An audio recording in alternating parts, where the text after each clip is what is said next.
कमाई होगी तो इनकम टैक्स देगा, कमाई हो नहीं रहे तो इनकम टैक्स की बात करना या कम करना ज्यादा करना छोड़ दीजिए उसको।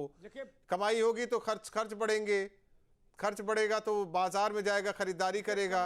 जब है ही नहीं पैसे तो क्या हुआ, प्रत्यक्ष रूप से टैक्स देगा सरकार को। उत्तर प्रदेश में अब आपको बता दें,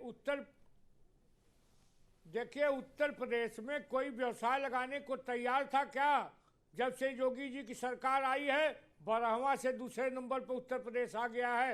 लोगों को व्यवसाय लगाने में जो सहजता होनी चाहिए निश्चित तौर पे उत्तर प्रदेश सरकार ने भी दिया है, वर्तमान बजट ने भी दिया है। लोग शिक्षा से आएंगे, अपना व्यवसाय शुरू करेंगे, शुल्क की सीमाओं में छूट दी गई है। यहाँ तक कि आपने देखा कैंसर सहित अनेक जो गंभीर बीमारियां हैं उसमें दवाओं में छूट देने का काम हुआ है, मूल्यों में कमी करने का काम किया गया है। किसी तबके को छोड़ा नहीं गया है।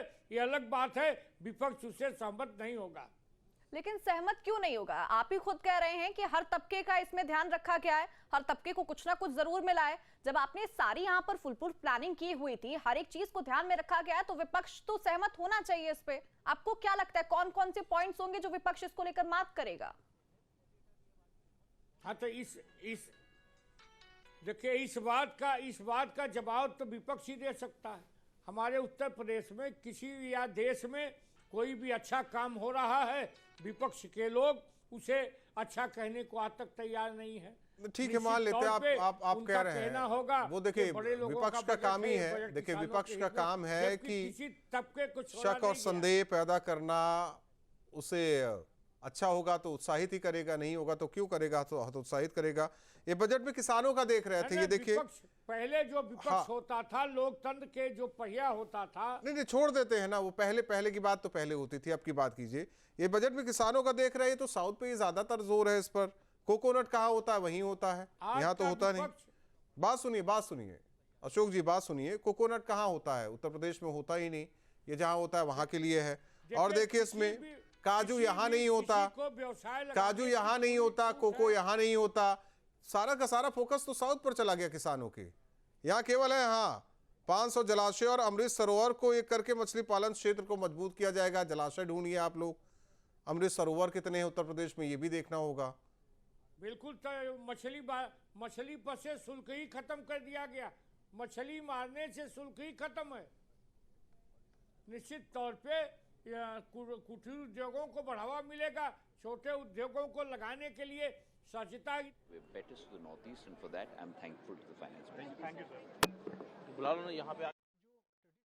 आदित्य सिंधिया को सुन रहे थे आप। हालांकि बजट भाषण के बाद अब क्या कुछ रिएक्शंस सत्ता पक्ष और विपक्ष की तरफ से आ रहे हैं, वो आपको न्यूज स्टेट सुनवा रहा है, दिखा रहा है।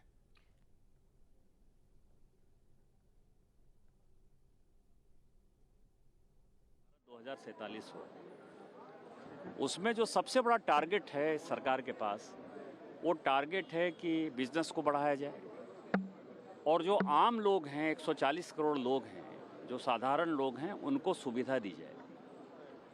और यदि पूरे सेकेंड पार्ट को यदि आप देखेंगे तो उसमें जो नया इनिशिएटिव है पूरी दुनिया का, आर्टिफिशियल इंटेलिजेंस का है, इलेक्ट्रॉनिक्स का है, आईटी का है, जो कि ITA 196 में जब कांग्रेस ने साइन किया था चिदम्बरम के नेतृत्व में, जब यूपीए की सरकार थी, समर्थित सरकार थी, तो हमने जो है 0% कस्टम ड्यूटी लगा दिया था, जिसके कारण सॉफ्टवेयर हार्डवेयर सब खत्म हो गया। अमेरिका का जो सिलिकॉन वैली इसी कारण से डेवलप हो पाया। इस पूरे बजट में आर्टिफिशियल इंटेलिजेंस को कैसे बढ़ावा देना है, इलेक्ट्रॉनिक्स को कैसे बढ़ावा देना है, कस्टम ड्यूटी को कैसे कम करना है, और उसके साथ साथ आम लोगों के लिए आप समझिए कि प्रत्येक डिस्ट्रिक्ट हॉस्पिटल को कैसे अपग्रेड करना है, नर्सिंग को कैसे करना है, स्किलिंग को कैसे करना है। और जो बजट है लगभग 12.5 लाख करोड़ का है। इंफ्रास्ट्रक्चर में यदि आप देखेंगे, जो ईस्टर्न इंडिया, ईस्टर्न पार्ट जो है, जो काफ़ी पिछड़ा हुआ था, शिप बिल्डिंग का मतलब आप समझिए कि शिपिंग एक बड़ा है। शिप हम बड़ी जहाज़ नहीं बना पा रहे हैं, आपको पता ही है कि जर्मनी से हमको इंपोर्ट करना पड़ा है। उस तरह की फैसिलिटी वाराणसी जैसे जगह में स्टार्ट होगी, पटना जैसे जगह में स्टार्ट होगी। तो ये पूरा दिखाता है कि हम सबका साथ सबका विकास करना चाहते हैं और प्रत्येक एरिया का विकास करना चाहते हैं। तो इस बजट की ये सबसे बड़ी खासियत है। सर लेकिन शेयर मार्केट ने स्वागत नहीं किया है ना, इस बजट का 2000 पॉइंट नीचे चल रहा है शेयर मार्केट आज। शेयर मार्केट से जो है कोई बहुत ज़्यादा चीज़ें निर्धारित नहीं होती। निर्धारित ये होती हैं कि हमने आम लोगों के लिए, अब आप देखिए एयरपोर्ट पर आने वाले जो लोग थे उनको कस्टम जो है बहुत तंग करता था। उसको आप देखिए कि कई एक जगह चीज़ों को एग्जेम्प्ट कर दिया गया है, उनकी 20% से 10% ड्यूटी कर दी गई है। यहाँ कैसे एयरक्राफ्ट मैन्युफैक्चर होंगे उसके लिए जो है हमने उसके कंपोनेंट के ऊपर जो है बहुत ज़्यादा रिबेट दे दिया है। तो आप देखेंगे कि शेयर मार्केट आज नहीं कल जो है उस पर रिएक्ट करेगा। आज आपको 2000 पॉइंट नीचे नज़र आ रहा है, थोड़ी देर के बाद आपको बड़ा नज़र आ जाएगा। बैंकिंग सेक्टर, चूँकि सबको इन्वेस्टमेंट लाना है, तो बैंकिंग सेक्टर का जो एक रिफॉर्म्स है वो भी ये बात है। शेयर मार्केट में जो शेयर मार्केट आप कह रहे हैं ना, वो एसटीटी का एक मामला है जिसको कि कहीं जहां 1.5% था वहां 3% कहा गया है, जहां 1% था वहां 1.25% किया गया है। तो एसटीटी जो कि लूफहोल्स में शेयर मार्केट में खेलते हैं, प्लेयर करते हैं, उन प्लेयर्स के ऊपर थोड़ा सा दबाव पड़ा है, वो एसटीटी के कारण है। मुझे लगता है कि वो कल आपको सुधरता हुआ नजर आएगा।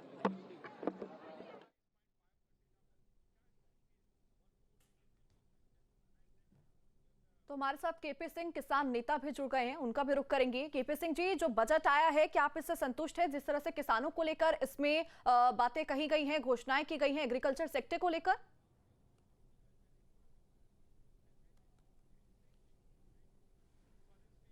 मैं बिल्कुल भी संतुष्ट नहीं हूं, और ऐसे समय पर संतुष्ट नहीं हूं जब विकसित भारत का सपना देश को दिखाया जा रहा है। आपने देखा होगा 54 लाख करोड़ में से 1.5 लाख करोड़ रुपए बजट आप कृषि सेक्टर को दे रहे हो, जो लगभग 3.25% के आसपास है। और एक तरफ प्राकृतिक खेती की आप बात कर रहे हैं, यूरिया उर्वरक के नाम पर बहुत सारा बजट रहता है, लेकिन किसानों को जो एक राहत जमीन पर मिलनी चाहिए वो 2.5-3% बजट से नहीं मिलेगी। और यह माननीय प्रधानमंत्री जी श्री नरेंद्र मोदी जी को समझना चाहिए कि आज जो किसान है, जो कर्ज की चपेट में गया है, वो कहीं ना कहीं उसकी जो लागत बढ़ी है खेत में, उसकी वजह से गया है। लेकिन तभी तो कह रहे हैं कि जोखिम को कम करने के लिए एआई को अपनाना होगा। बजट में इस बात का जिक्र किया गया है कि जोखिम को कम करने के लिए एआई तकनीक को अपनाना होगा।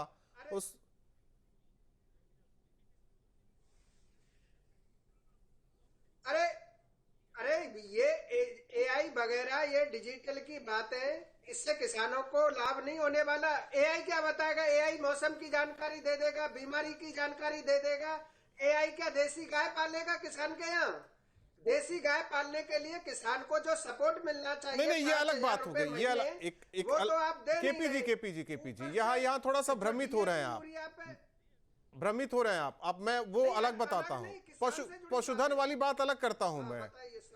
नहीं, पशुधन देखिए, एआई मतलब जोखिम कम करने के लिए, जो उत्पादन है उसे बढ़ाने के लिए, आपकी फसलों के लिए एआई पर निर्भरता। और दूसरी बात जो आप कह रहे हैं ना, क्या देसी गाय ये कर देगा, उसके संवर्धन के लिए ही इसमें बजट में प्रावधान किया गया है, वो अलग चीज है। संवर्धन के लिए वेटरनरी डॉक्टर्स को बढ़ाया जाएगा। आपके मोबाइल पर तुरंत आएगी ब्रेकिंग न्यूज, स्क्रीन पर सबसे पहले दिखेगी बड़ी खबर, देश दुनिया की हर खबर एक जगह। अब आपके मोबाइल पर तुरंत फटाफट इंस्टॉल कीजिए न्यूज़ नेशन ऐप और रखिए खुद को अपडेट।